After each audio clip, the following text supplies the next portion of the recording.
Hai Tenas People, balik lagi di episode ke banyak banget ini udah beberapa episode. Ada Pathway Stories Alumni Talks barengan aku Imut Listia, mahasiswa dari Perencanaan Wilayah dan Kota ITENAS.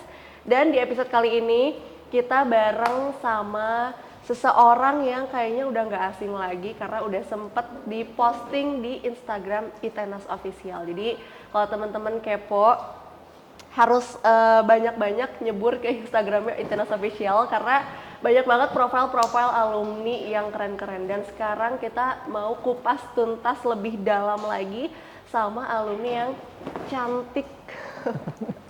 Jujur ini cantik banget ya teman-teman ITENAS Official kalau tahu. Padahal sebenarnya kalau dilihat dari angkatannya ya Teh. Ini adalah Teh Ardina Duyanti, biasa dipanggil Teh Ina, alumni dari Arsitektur 1992. Iya betul. Kalau boleh tahu Teh Ina, boleh panggil Teh Ina ya? Iya dong, biar muda. Biar muda. Kebetulan awet muda juga secara visual, jadi nggak masalah ya dipanggil Teh Ina. Kalau dulu pilih ITENAS itu kenapa dan kenapa arsitektur? Ya dulu zaman saya masih tahun 90-an berarti ya, memang belum banyak pilihan swasta kayak sekarang, ya enggak.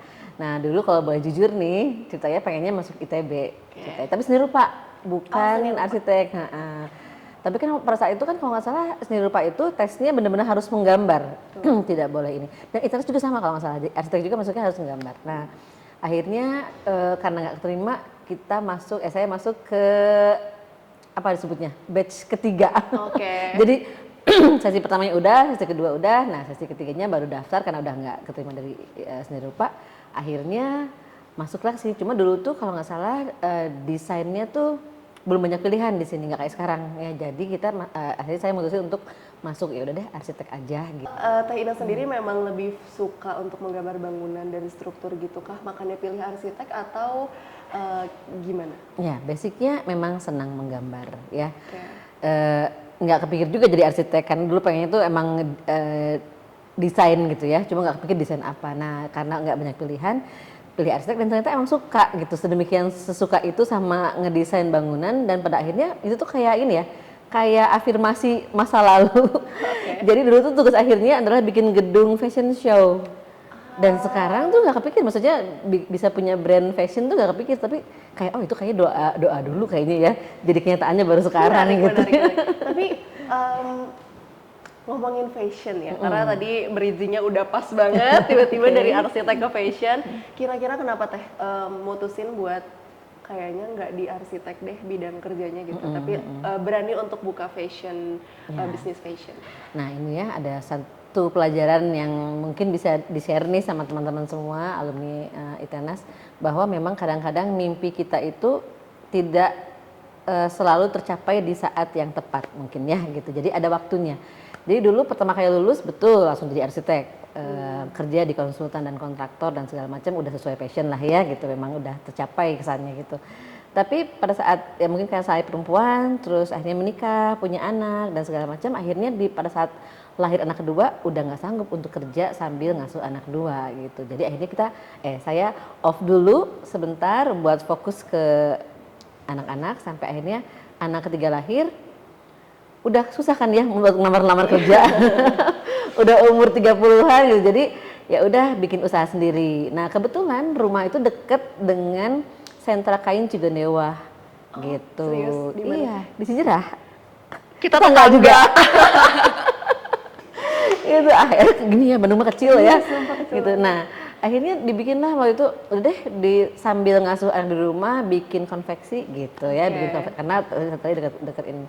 Akhirnya berkembang. Nah, pada tahun 2018 baru dia mutusin khusus untuk kerudung aja, bikin Kisera brand gitu. Itu berarti awalnya ada ide sampai bisa Kisera tuh kan sekarang famousnya tuh adalah kerudung yang unik. Famous.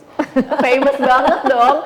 Siapa yang nggak tahu Kisera, apalagi ibu-ibu nggak mungkin nggak tahu, nggak mungkin nggak tahu itu bisa ditemuin di Pascal, di TSM, kayak yang mencerang-mencerangnya gitu teman-teman kalau tahu Kisera. Tapi sebelum masuk ke Kisera yang unik, dulu tuh udah ada ide konsep kerudung gitu nggak sih Teh? Sebagai alumni yang punya jiwa-jiwa seni. Nah gitu. itu, jadi hubungannya dengan bidang yang saya senengin gitu tadi ya, desain gitu. Kebetulan dulu tuh di arsitek kan ada 2 semester kalau nggak salah belajar rupa dasar. Rupa dasar tuh basic dari bentuk dan warna gitu. Kita waktu itu kayak pakai cat air gitu ya, pastel color gitu, nyampurin warna-warna, bikin gradasi yang bagus gitu bentuknya. Ada yang color harmoni, ada yang analog, ada yang segala macam, itu dulu pelajarannya kayak gitu.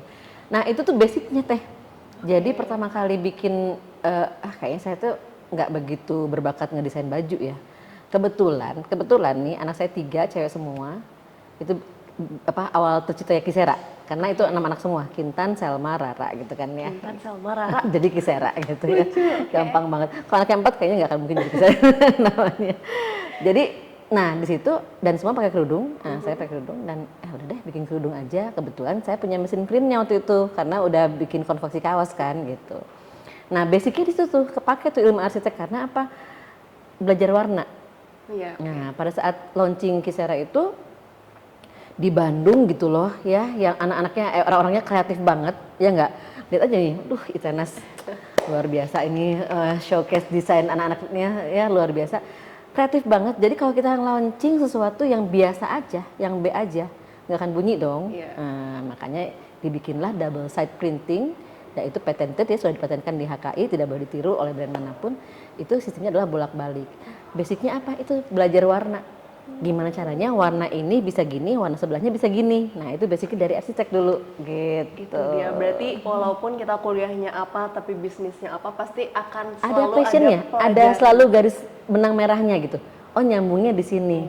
Ada yang misalnya dari bank misalnya gitu ya, kemudian jadi artis atau jadi pelukis atau apa, pasti ada passionnya, ada benang merahnya di mana gitu, pasti selalu ada. Imut juga pasti ada. Pasti ada ya, tapi mungkin belum ketemu ya. Karena gini ya Imut ya, jadi saya juga ketemu Kisah itu kan setelah anak 3. Iya. Baru start bisnis itu usia 44 tahun, 45 tahun. Jadi orang yang bilang katanya, oh telat nih bikin bisnis umur 40 tahun ke atas, nggak ada kata terlambat. Jadi itu mah gimana momentumnya tadi ya. Oke, cita-cita kita untuk jadi arsitek, cita saya jadi arsitek pada saat lulus tercapai.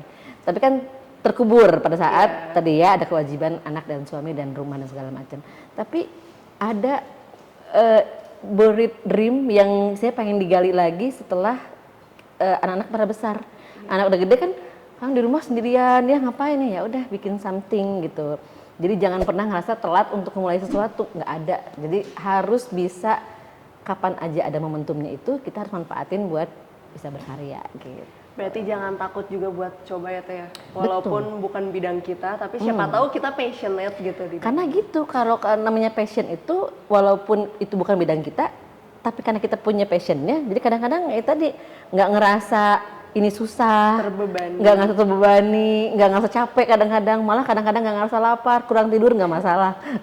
Karena kita melakukan apa yang kita suka. Iya betul. Jadi pada saat dulu kuliah di Itenas ini gitu ya kan. Arsitek mah begadang ya, ngegambar segala macam ya karena memang passionnya emang seneng banget ngulik ya, kayaknya ruangan ini belum pas. Udah jam 2 malam juga tetap aja gitu, masih semangat, masih on fire gitu. Nah itu mungkin sama ya kalau usaha juga, walaupun kita menemuin kesulitan, kadang mungkin jual produknya kurang laku atau misalnya kurang bagus atau ada kritikan ada apa, ya karena passion kita kita cobain deh, ini kita cobain deh. Improve ya, selalu improve kalau ada kritikan. Tapi ngomongin Kisera lagi nih Teh, balik lagi. Berarti dari awal memang sudah launching langsung double side printing gitu ya? Betul. Oke. Dan sekarang kalau sejauh yang aku tahu ya teman-teman, Kisera itu sekarang udah bukan double side printing lagi, tapi udah bahkan ada motif ya? Iya, betul. Udah ada motif. Mungkin yang lagi dipakai sekarang? Iya, betul. Jadi selalu ada cerita di setiap helainya. Jadi misalnya yang double side polos pertama kali launching itu double side polos 4 warna. Nah itu sekarang sudah tercatat di MURI sebagai kita dapat 2 sertifikat MURI tahun 2021 karena pada saat itu kan COVID ya. 2020 tuh COVID, kita nggak bisa jualan. Anak-anak kantor nggak mungkin diubarin kan, kasihan juga gitu anak-anak Gen Z itu, gitu anakku juga gitu ya. Jadi saya bikin challenge nih sama anak. Katanya COVID ini mungkin 3-6 bulan selesai. Kita cobain yuk bikin something yang nanti pada saat COVID selesai kita bisa launching nih. oh oke Bu, kita perbanyak warna aja karena kan kemarin launching warnanya masih warna-warna kalem, masih warna-warna nude, warna-warna gelap. Gimana kita bikin warna yang lebih cerah lagi? Oke boleh, targetin ya 3 bulan bisa berapa warna, 6 bulan bisa berapa warna. Akhirnya setahun tuh kan Covid kan, setahun lebih malah ya gitu. Nah setelah itu ternyata dikumpulin dapat sekitar 4.000 warna. 4.000 warna. 1.000 seri kan, satu seri 4 warna kan. Jadi ada 4.000 warna. Nah kita masukin ke Muri.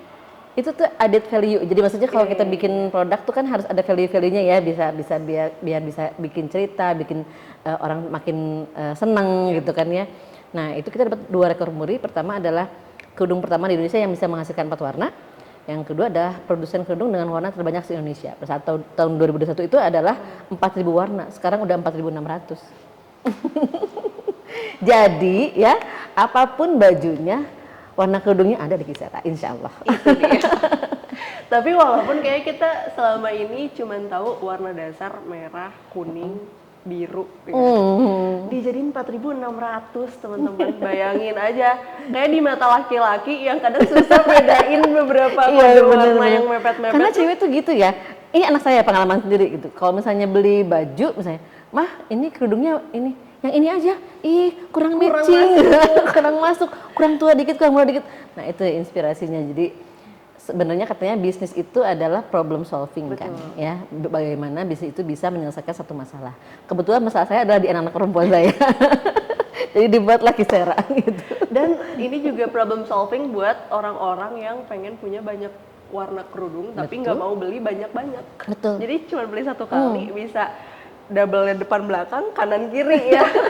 Itu adalah bagian dari kreativitas saya. Jadi saya yakin banget di Itanas ini anak-anaknya kreatif ya, apalagi kalau dari ada hubungannya dengan desain biasanya begitu ya, biasanya ada inovatif dan segala macam. Jadi saya melihatnya tadi kalau kita punya passionnya, kita punya dasar kreativitinya gitu, kita bisa kok bikin something different gitu ya, apalagi buat di Bandung sekarang ini gitu. Jadi teman-teman nggak usah khawatir kalau misalnya saya tuh salah jurusan ya, nggak ada istilah salah jurusan.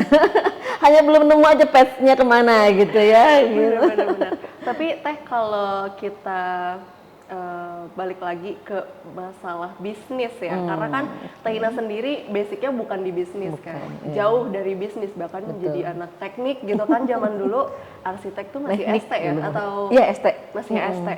Nah kira-kira Teh gimana sih cara biar Kisera ini tuh berkembang dalam konteks wirausaha gitu? Mungkin buat teman-teman yang semester ini atau semester depan mau ada mata kuliah kewirausahaan, nonton ini dulu. Ada ya sekarang ya kuliah mata kuliah kewirausahaan? Bagus banget berarti. Kalau di zaman saya dulu nggak ada soalnya kewirausahaan. Ya pada prinsipnya gini sih ya, tadi balik lagi. Kalau misalnya kita mau berwirausaha, yang pasti kita harus punya passionnya ya nggak? Kalau nggak ada passion tuh nggak bakal lah kita berbetah-betah mendevelop sesuatu ya nggak. Kalau ada passionnya pasti ada. Pertama itu, kedua adalah mentalnya. Jadi namanya wirausaha tuh nggak seindah yang ditampakkan oleh wah para pebisnis sukses, wah keren, nggak. Ada cerita berdarah-darah di balik itu ya, pasti. Ada up and down-nya itu pasti banget. Jadi mentalnya betul-betul harus, dan kayaknya Itanas tuh salah satu kampus yang emang saya tahunya dari dulu tuh kalau ke anak-anak tuh mentalnya lumayan diasah ya, karena harus ada prakteknya ya enggak, harus ada di challenge begini, ada kerja praktek, ada tugas yang emang luar biasa, studio dan segala macam. Nah itu kayaknya bikin basic untuk jadi wirausaha itu kayaknya udah ada tuh di situ gitu ya. Nah jadi harus ada mentalnya, yang karena mental yang gampang nyerah juga kayaknya mendingan jangan jadi wirausaha deh gitu ya.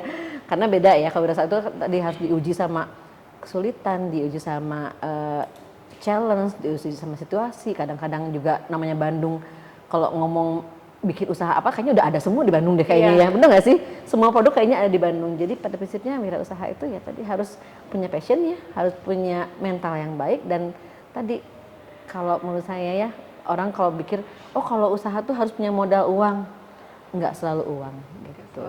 Karena memang pada dasarnya uang itu mungkin faktor kesekian. Yang penting kita mentalnya, usahanya, sama konsistensinya.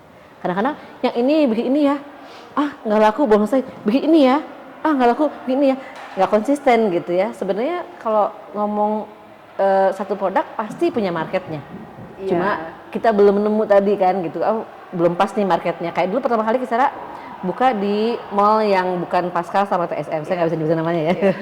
Di luar itu, tapi memang ternyata emang betul mallnya rame, tapi yang beli nggak ada gitu. Hanya mungkin jalan-jalan, makan karena tadi Kisera naruhnya di barang produk yang premium, harga mulai 250.000 dan itu mungkin di sama orang-orang apaan nih kerudung baru udah harganya udah 250.000, punya artis siapa nih gitu ya. Iya, gitu biasanya kayak gitu. Iya gitu, karena nggak pas. Nah tadi ya kalau wirausaha itu harus tahu marketnya yang dituju itu apa.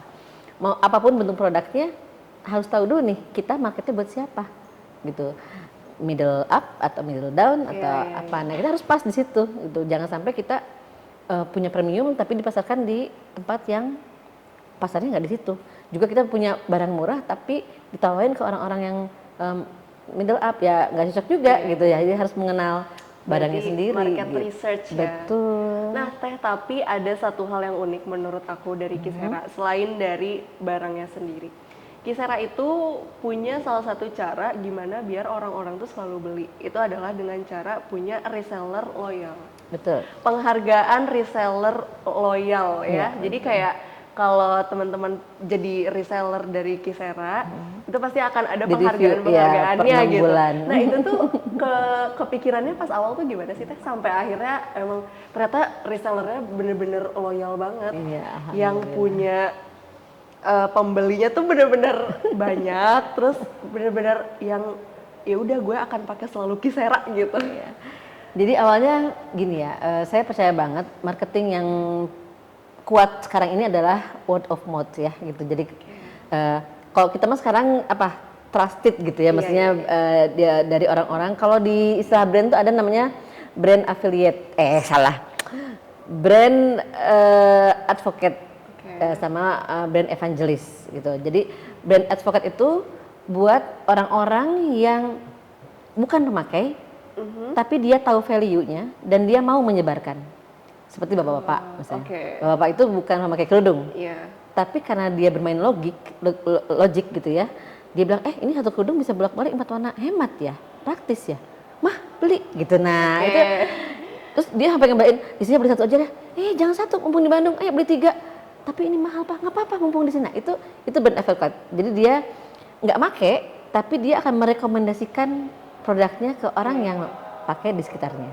Kalau brand evangelist itu orang yang benar-benar pakai, ibu-ibu, perempuan atau siapapun itu ya yang pakai scarf atau pakai kerudung, dan dia tahu value-nya dan dia mendapatkan keuntungan dari itu dan dia merekomendasikan pada orang lain. Nah itu brand evangelist. Nah awalnya dari situ. Jadi sebetulnya Kisera ini dulu awal-awal buka toko online nggak begitu laku. Ya, Facebook, kita buka Instagram tahun 2018 tuh ya pertama kali launching, itu nggak laku karena apa? Dulu mungkin nggak ada reels kan, jadi cuma foto. Pada saat kita nampilin 4 model dengan 4 warna, orang mikir saya pesan yang ini ya Teh, padahal yang ini Teh, yang dibaliknya ini juga, tapi kan nggak ngerti ya gitu. Jadi, nah kita kebantu sama orang-orang yang sudah beli. Orang-orang yang sudah beli, walaupun awal-awal buka di offline itu baru cuma 5 pembelinya ya, 10 orang. Tapi mereka itu jadi senang dan mereka kembali lagi. Dan kita minta, kalau bisa mah kasih tahu ke saudaranya kayak ini. Oh iya pasti ini soalnya bagus banget gini-gini. Nah pada akhirnya ada beberapa yang, Teh aku mau dong, daripada aku ngerekomendasiin terus, aku mau jualan juga gitu. Nah awalnya nggak langsung reseller. Awalnya masih retail dan masih online aja, offline aja. Tapi karena ketemu sama pemakai yang istilahnya pengen dapat benefit lain selain kerudungnya, dia pengen jualan juga, akhirnya oke deh kita open reseller gitu. Tapi tadi harus dengan pelatihan dulu produk knowledge yang benar gitu, kayak gitu, menguasai ini ada warnanya, ada ini, ada gini. Kadang-kadang kan gini ya, aku ke KSBG gitu ya, aku kulitnya warna ini Teh, bagusnya warna apa? Nah gitu kan gitu. Nah itu kan harus punya bekal ilmunya ya. Betul. Yang nggak bisa sembarangan, yang ini ternyata ternyata bikin muka aku kusam atau apa. Nah jadi kita memang ada sedikit pelatihan untuk para reseller dan para storekeeper yang di lapangan itu gimana caranya tahu soal warna minimal. Jadi menyelesaikan masalah saya kan. Saya punya baju ini, matchingnya apa Teh gitu kan. Saya punya kulitnya begini, matchingnya apa? Saya pengen matching sama sepatu, gimana Teh? Nah kayak gitu-gitu. Jadi minimal dibekali lah seperti itu. Tapi sejauh ini Teh yang paling punya penghargaan paling tinggi nih di reseller tuh sampai berapa penjualan? Buat saat ini mungkin 6 bulan terakhir ini ya, kita tuh review itu Juni nanti ya, kan Oh, Januari jadi sampai Juni, ya per minggu. per 6 bulan. Juni ini kayaknya yang paling banyak itu di Lombok, itu tuh per bulan sekitar 250 lah, 200 sampai 250 pieces per bulan. Di Lombok. Di Berarti Lombok. outside Java ya, maksudnya Iya, keluar pulau. kalau yang di Jawa pasti tertinggi itu Bandung sama Jakarta. Oh, Bandung sama Jakarta. Tapi yang lainnya ya ada yang menyusul-menyusul dikit kayak daerah Cirebon, terus ada Tasik gitu ya. Udah lumayan tinggi. Nah, berarti karena sekarang udah banyak banget e-commerce, gampang banget buat didapetin, bisa dicari di mana aja? Oke. Ada di Instagram yang pastinya, kalau officialnya Kisera ID, kalau katalognya di kisera.catalog ya pakai C itu. Terus kemudian ada di Shopee juga, Shopee kisera.bdg, ada juga di TikTok, ada juga di mana lagi ya kita teh? Udah ya. Banyak ya? Ya, tapi platformnya ya kalau untuk e-commerce itu 3 itu. Oh, ada satu lagi yang baru aku ingat teman-teman. Kisara ini selain brand kerudung, dia juga adalah salah satu nama band. Nama band. Oh. Iya Ya kan? betul. Ya kan? Jadi betul. memang bener-bener semua-muanya tuh seni gitu. Mau itu seninya secara grafis, mau itu secara musik. Kenapa bisa jadi band teh kalau boleh tahu? Ya, jadi sebenarnya ceritanya agak panjang. Awalnya adalah pada saat kita fashion show, itu kan kita collab nih sama brand baju ya. Tampilin tuh fashion show, kemudian kita upload lagi di YouTube waktu itu. Nah, setiap di-upload full fashion show-nya pakai lagu full itu selalu kena band karena ada royalti kan, ada itu. Nah, di situ kita kayaknya kalau gitu harus dicampur-campur dongnya lagunya sepotong-sepotong atau apa, kayaknya nggak kurang seru gitu ya. Walaupun banyak sih sebenarnya lagu-lagu fashion show yang sudah license ya, tapi kan tadi kita kan selalu berpikir pengen beda gitu ya. Nah, pada akhirnya sempet tuh saya menyimak beberapa kali Nabil tuh salah satu konten kreator kita, dia senang nyanyi. Jadi kalau dia ngedesain itu, kalau ngedit konten itu dia sambil dengerin lagu sambil bersenandung gitu. Nah, suaranya bagus banget. Dan akhirnya kita bilang, kamu suaranya bagus, kayaknya kalau kita bikin lagu seru ya. Oh iya ya Bu ya, siapa tahu kalau punya lagu sendiri kita bisa bikin fashion show tanpa harus pakai lagu orang lain, jadi nggak berlicense gitu. Ya udah, kita putusin tuh seminggu sekali kita workshop waktu itu ya. Setiap Sabtu kan, kalau di sana tuh Sabtu masuk sampai jam 3 sore.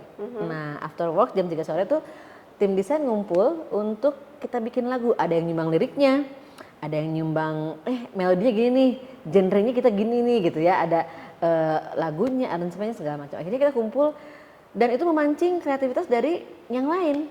Jadi pada intinya kenapa kalau ditanya kenapa ya brand hijab tapi bikin lagu gitu, bikin band, bikin musik gitu.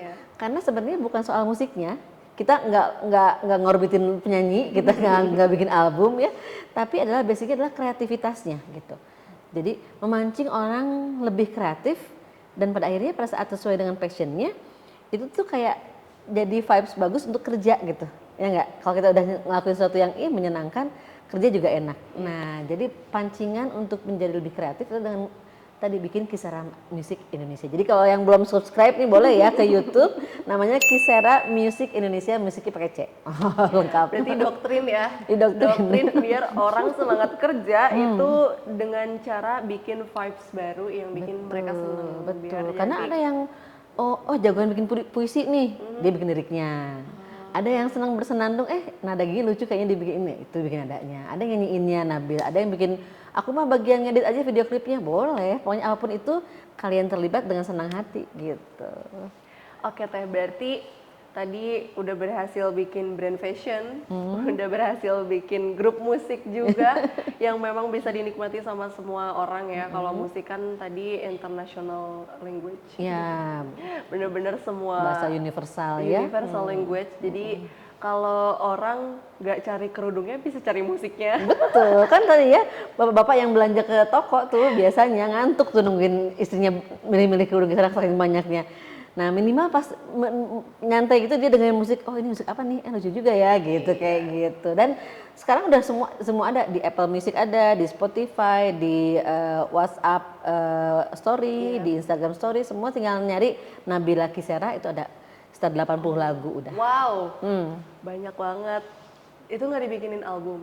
Enggak, biar aja. Jadi bentuknya single aja gitu, 80? Iya, single aja, 80. Dan temanya macam-macam. Ada tema tentang guru, hari guru, Hari Pahlawan, 17 Agustus, Lebaran, apapun itu jadi momentum buat bikin lagu. Hebat banget. 80 warna kerudungnya 4.600. Banyak banget. Pokoknya harus yang terbanyak, harus yang beda, harus yang ter gitu loh. Karena gini, basicnya benang merahnya adalah kreatif dan inovatif. Gitu. Kreatif dan inovatif. Selain dua ini Teh, mungkin ada masukan atau saran buat teman-teman mahasiswa arsitektur ITENAS atau yang mau jadi mahasiswa arsitektur ITENAS? Oke, ya buat adik-adik, adik-adik biar agak muda sedikit. Buat adik-adik yang mau masuk ke ITENAS, jurusan apapun itu ya, mau arsitek, mau planologi, mau teknik lingkungan, apapun itu, intinya tadi ya, masuk sesuai apa yang kita inginkan ilmunya. Dan jadilah versi terbaik di setiap tahap hidup kalian gitu. Jadi kalau misalnya, masa SMA, terbaiklah di pas masa SMA. Pas kuliah, jadilah yang terbaik di masa kuliah. Bukan berarti cuma, IP-nya harus gede, harus cepat, harus kumlate. Enggak. Jalani dengan suka, jalani dengan tanggung jawab bahwa saya harus menyelesaikan fase ini. Nanti setelah kerja itu ada dunia lain yang mungkin jauh di luar dunia sekolahan ya, yang bisa dijadikan lahan atau wadah untuk kita berkarya. Jadi versi terbaik dari tiap fase hidup kamu, jalani dengan semangat, dengan passion, dengan kesenangan, jangan gampang bosen gitu ya. Bosen mah tinggal dikit-dikit lah cari healing ya sama gitu betul, ya. Betul banget. Tapi lakukan yang terbaik versi kalian di setiap fase itu dan insya Allah nanti ada waktunya di mana kalian melihat dunia kerja itu berbeda dari yang lain. Gitu. Semangat. Biar nggak bosen cari kebedaan yang lain ya. Betul. Jangan stay di situ-situ aja. Kita nggak pernah tahu kok. Kuliah di ini nanti ternyata lapangan kerjanya begini. Kuliah di sini ternyata punya bisnis ini. Kita nggak pernah tahu, tapi basicnya kita harus menyelesaikan di setiap fase itu dengan jadi versi terbaik. Oke lah, mungkin itu ya Teh Ina. Terima Siap, kasih atas hatur sharingnya nuhun, hari Teh ini, Imun. sangat Ya. inspirasional. Ya. Dan juga teman-teman kalau punya alumni yang pengen diajakin ngobrol di podcast Alumni Talks, boleh banget komen di bawah. Atau kalau pengen lebih deket sama Teh Ina, boleh ke Instagramnya di mana Teh? Oke, boleh kalau kisarnya kisar ID. Kalau IG pribadi saya Ina Ardina, ARDHINA. Oke, mungkin itu aja teman-teman. Terima kasih udah nonton sampai selesai dan see you di next episode. Bye.